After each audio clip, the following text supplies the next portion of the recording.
Little Red Riding Hood. Little Red Riding Hood is played by Giggs. The mother is played by Al. The granny is played by Eve. The wolf is played by Hug. Once upon a time, there was a little girl who lived in the woods. She loved to explore the woods wearing her big red hood, so everyone called her Little Red Riding Hood, or Red for short. One day, she wanted to visit her granny on the other side of the woods. Her mother helped her pack a picnic basket full of delicious food to bring along. Once everything was packed, her mother gave her a kiss and said, "Don't let the food get cold. Go straight to Granny's house." "I will," said Red as she kissed her mom and skipped off into the forest. As she ran through the woods, the smell of the food in the basket attracted many furry friends. First, a fluffy squirrel scurried up and gave the basket a sniff. "I would sure love a bite of that apple pie," the squirrel said, rubbing his belly. "And I would love to give you a bite," Red smiled, "but this is for my granny, and it's getting cold, so I have to be going." The squirrel understood and waved as Red went on her way. Then a little blue jay flew down from a tree. "Something smells delicious," she chirped. "I would love a bite of that bread." "Sorry, this is for my granny," Red smiled, "and it's getting cold, so I have to be going."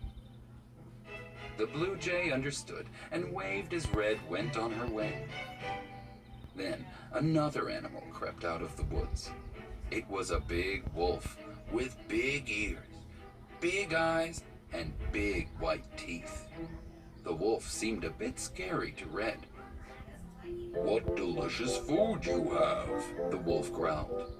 "I would love a bite of everything."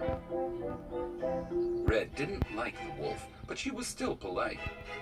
"I would love to give you a bite," Red said, "but this is for my granny, and it's getting cold, so I have to be going."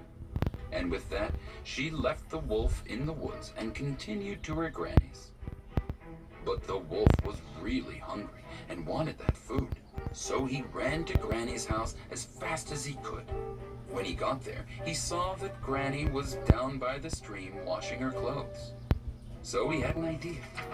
He would sneak into the house, dress up like her, and trick Red into giving him the food. As the wolf got into Granny's bed, wearing her nightgown and cap, Red opened the front door. "Granny," she yelled, "I'm here with lunch." The wolf, disguised his gruffy growl with a high voice, shouted, "Hi, dear! Why don't you bring the food here?" Red ran into Granny's room. She looked at her granny, but something didn't seem right. "Why do you have such big ears?" she asked.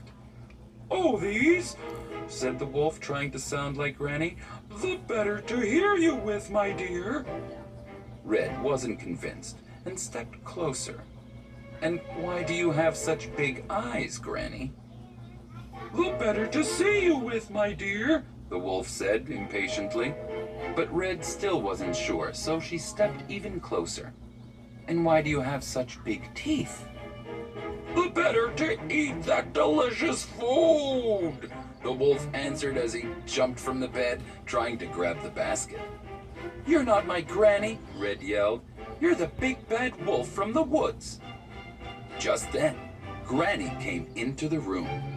"Is that you, big bad wolf?" The wolf jumped out of bed with his tail between his legs. "Yes," he said. "I'm sorry for lying, but I was just so hungry." "Well," Granny said, "I don't like lies. Not from people and especially not from big bad wolves. But if you are truly sorry, you can have lunch with us." "I'm sorry," said the wolf, and promised to never lie again. Granny celebrated by inviting everyone in the woods to enjoy a delicious picnic. The end.